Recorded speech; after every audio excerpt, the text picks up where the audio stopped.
네, 오늘은 예수님의 나심을 기뻐하며 함께 예배드리는 귀한 예배 시간입니다. 여러분들 같은 마음으로 여러분들께서 직접 이 자리에 여러분 이 시간에 함께 해주셔서 감사하고 또 하나님께서 귀하게 이 예배를 받으실 것을 우리가 믿습니다. 갑작스럽게 오늘 날씨가 굉장히 쌀쌀해졌죠. 여러분 날씨가 쌀쌀해진 것을 여러분들 오늘 어떻게 하셨습니까? 혹시 제 이야기로 처음 아신 친구들도 있을 것 같고 또 여러 대중매체들을 통해서 여러분들이 아마 이미 접한 친구들도 있을 겁니다. 뉴스 기상캐스터의 증언, 또 전자매체인 핸드폰과 여러분 컴퓨터를 통해서 여러 창으로 띄어져 있는 그런 날씨에 대한 이야기를 보고 여러분들은 예측했을 수도 있어요. 또 그런 목소리들, 그런 증언들의 목소리를 여러분들은 어떻습니까? 날씨가 쌀쌀하다는 얘기를 의심하면서 보는 친구들은 없겠죠. 네, 그런 증언들을 여러분들이 믿기 때문에 그런 목소리에 여러분들이 신뢰를 갖고 있기 때문에 여러분들은 날씨가 쌀쌀하다라는 것을 직접 경험하진 않았지만 여러분들은 그 사실을 믿고 또 알 수 있습니다. 그러나 여러분 무엇보다도 가장 생생한 증언은 어떤 증언입니까? 예를 들어 지금 계속 날씨에 대한 얘기를 하고 있는데 날씨가 쌀쌀해졌다라는 것을 가장 확실하게 알 수 있는 방법은 부모님의 이야기입니다. 가장 가까이에서 여러분들이 나가려고 할 때 밖에 나갈 때 겉옷 꼭 챙겨가라. 밖에 춥다. 내가 아까 나갔다 왔는데 음식물 쓰레기 버리러 갔다 왔는데 많이 춥더라.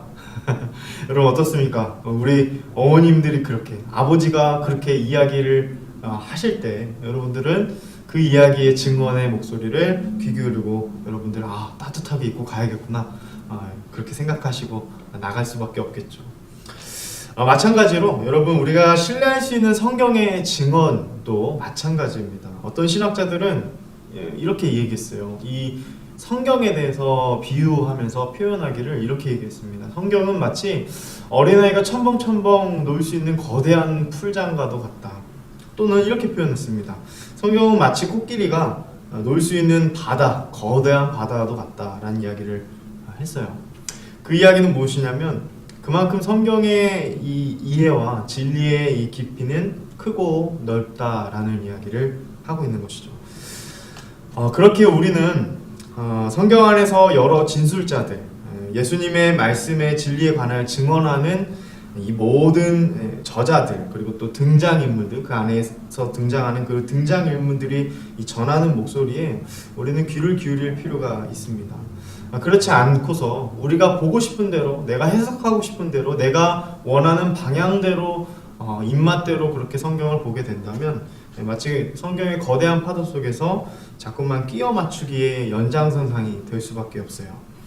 그렇다 보면 결국에는 표류하고 길을 잃어버릴 가능성이 굉장히 높습니다. 아니 사실 거의 100%에 가까워요. 그렇기 때문에 여러분 가장 가까이에서 이야기하는 예수님에 관한 이야기하는 진리에 관한 이야기하는 그 증언의 목소리에 우리는 성령 하나님을 의지하면서 그 증언의 목소리를 귀를 기울이면서 이 성경을 해석해 가야만 합니다. 자, 여러분 하나님의 영광을 예수 그리스도의 육체 안에 그분의 육신 가운데 있는 것을 보았던 가장 가까운 사람들이 있었어요. 누구가 있을까요? 네, 제자들이 있겠죠. 그 제자들의 증언이 우리에게는 이 성경의 바른 이해와 진리 대신 예수님을 믿고 이해하는데 굉장히 중요한 키포인트가 됩니다. 자, 여러분 예수님이 태어나시기 전 그리고 예수님이 이 땅의 세상의 빛으로 오신 그때 벌어진 여러 인물들의 이야기와 그 증언들은 우리에게 한 가지 사실을 알게 합니다. 그것은 오늘 제가 설교 제목의 소제목을 다룬 것처럼 이것입니다. 예수님은 이 땅의 세상의 왕으로 이 땅을 구원하실 메시아로 왕으로 오셨다라는 거예요. 여러분 간절히 바라기는 여러분들이 예수님을 듣고 보고 함께 그 시간을 같이 하였던 이 중요한 핵심 인물들의 증언이 여러분들에게 있어서 예수님을 이해하는 굉장히 중요한 이야기로 또 여러분 그렇게 예수님이 왕 되심을 오늘도 인정하고 발견하기를 간절히 소망합니다. 오늘과 내일 제가 두 등장인물들, 제자들의 뭐 이 이야기이긴 하지만 그 안에 등장인물 두 인물을 살펴보려고 해요. 그 두 인물의 증언을 함께 들어보려고 합니다. 오늘은 뭐 시간상은 조금 반대이긴 하지만 동방에서 온 박사들의 이야기를 오늘 증언으로 들어볼 거고요. 내일은 마리아의 이야기를 통해서 아기 예수님께서 이 땅에 왕으로 오심의 그 이야기를 함께 나누겠습니다. 자, 여러분 오늘 말씀 한번 볼까요? 오늘 본문 말씀 마태복음 2장 1절과 2절을 다시 한번 읽어봅시다. 시작. 헤롯 왕 때 예수께서 유대 베들레헴에서 나심에 동방으로부터 박사들이 예루살렘에 이르러 말하되 유대인의 왕으로 나신 이가 어디 계시냐? 우리가 동방에서 그의 별을 보고 그에게 경배하러 왔노라 하니. 아멘. 예, 당시 유대인들을 다스리는 분봉왕은 이 헤롯이라는 사람이 있었어요. 이 헤롯은 굉장히 잔인하고 포악한 왕이었다고 사가들은 기록하고 있습니다. 자, 여러분 왕이 이미 있어요. 그런데 동방에서부터 온 어떤 사람들이 그러는 거예요. 헤롯 왕한테 이러는 겁니다. 여기 유대인의 왕으로 오신 이가 어디 계시냐? 내가 그에게 경배하려 하노라. 이렇게 묻습니다. 자, 여러분 헤롯 왕에게 있어서는 이 말이 어떻게 들렸을까요? 굉장히 충격적이죠. 그리고 또 굉장히 또 어떻게 보면 어처구니없는 말이라고 느꼈을 수도 있습니다. 왜냐하면 자기 자신이 왕인데 자기 자신에게 유대인의 왕으로 오신 이가 어디 계시냐라고 물어본다니 얼마나 어처구니가 없습니까? 예, 다른 사람들도 아닙니다. 여러분 이방 사람 박사들에게 있어서 이런 이야기를 들었을 텐데 그렇기 때문에 더 그 충격과 어처구니 없음이 더 배가가 됐을 것 같아요. 그 여파가 더 강했을 것 같습니다. 얼마만큼 이 동방국가 유대인들 간의 이 접선이 얼마만큼 있었는지 모르겠지만 이 동방에서 온 박사들, 이 사람들은 유대인의 왕으로 장차올 메시아가 오실 것이라는 것을 알고 있었던 것 같아요. 그래서 어떤 성경학자들은 이렇게 봅니다. 동방의 위치를 그런 접선들이 있었던 것을 또 예측해 보건대 바벨론이 아니겠는가 이런 얘기를 하거나 또는 아라비아 근처 어디가 아닐까 이런 얘기들도 합니다. 사랑하는 여러분, 우리는 이 땅에 정말 구약시대 때 이미 말씀 주신 대로 예루살렘이 아닌 그 인근 지역 한 6마일 정도 떨어진 곳이라고 알려져 있죠. 베들레헴이라는 그 작은 마을에서 유대인의 왕으로 이 땅에 오신 예수님을 우리는 이미 알고 믿고 있죠. 참 하나님이신 그분께서 사람이 되셔서 우리를 대신하여 죽기 위해서 이 땅에 사람으로 오신 그분은 진정한 왕이시죠.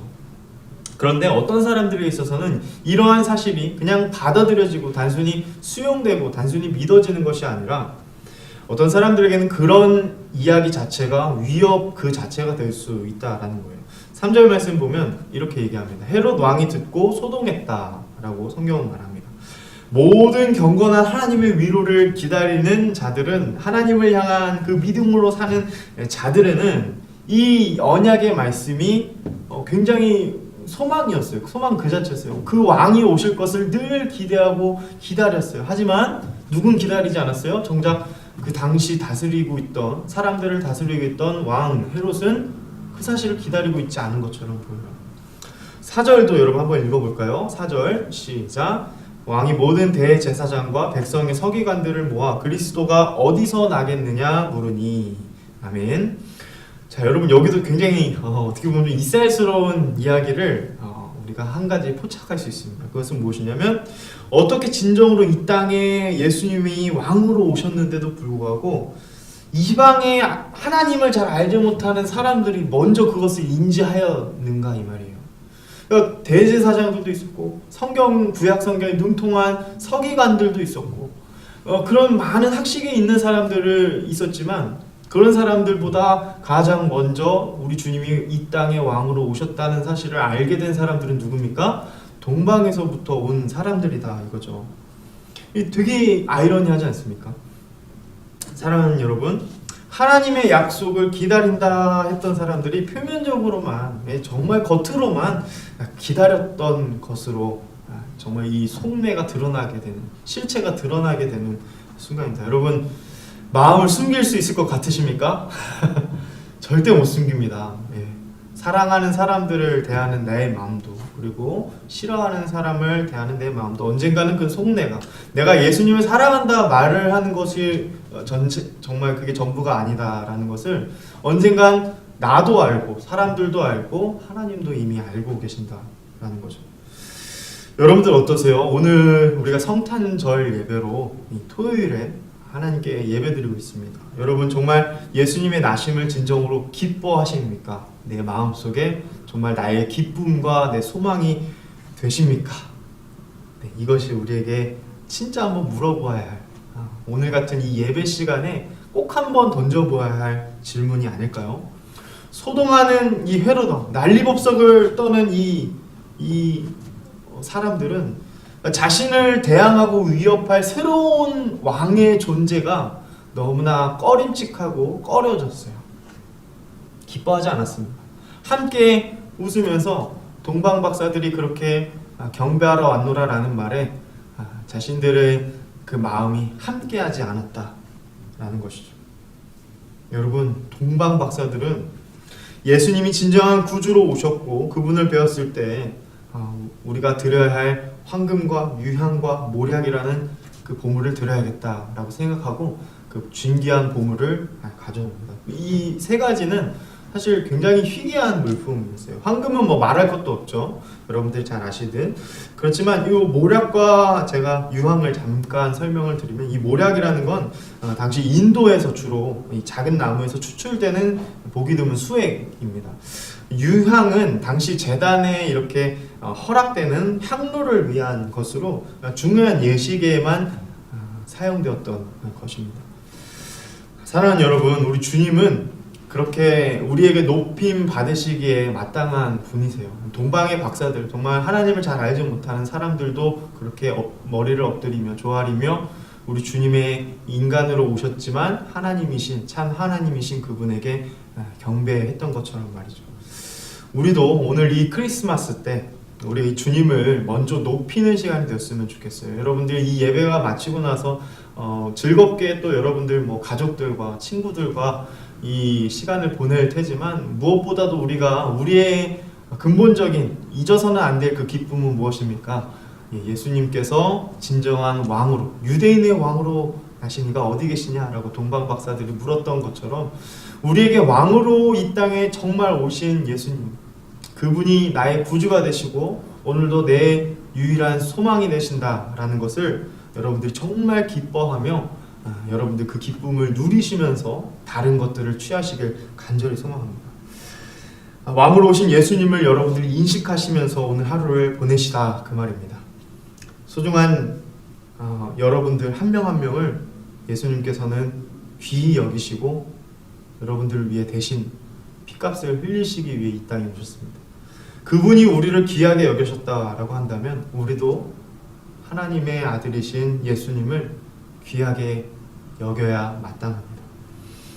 양떼와 같은 우리를 선한 목자로 다스려 주실 예수님을 그 무엇보다도 소중한 분으로 여러분 마음 깊이 간직하는 오늘 성탄절이 되었으면 좋겠습니다. 잠깐 기도하도록 하겠습니다. 인류를 구원하시러 이 땅에 왕으로 오신 하나님, 주님께서 왕으로 오셨음에도 불구하고 많은 사람들은 함께 기뻐하지 않았습니다. 주님의 오심을 인정치 않았습니다. 주님, 우리 역시도 그러한 마음들이 벗어지게 하시고 또 주님께서 우리에게 온 모든 죄를 대신하여 구원하시러 이 땅에 오셨음을 우리가 기뻐하며 예수님의 나심을 기뻐하는 그러한 기쁨이 내 마음 가운데 잃지 않도록 주님, 오늘 하루를 주님께서 붙들어 주옵소서. 각 처소에서 주님 예배를 드립니다. 주님, 그 예배를 주님께서 기쁘게 받아주시고 코로나의 이 어려운 시국에서도 주님, 우리의 육신의 건강과 영적인 건강 주님께서 지켜보아요 주옵소서. 남은 얼마 남지 않은 올해의 시간들도 주님께 맡겨드리며 예수님의 이름으로 기도합니다. 아멘.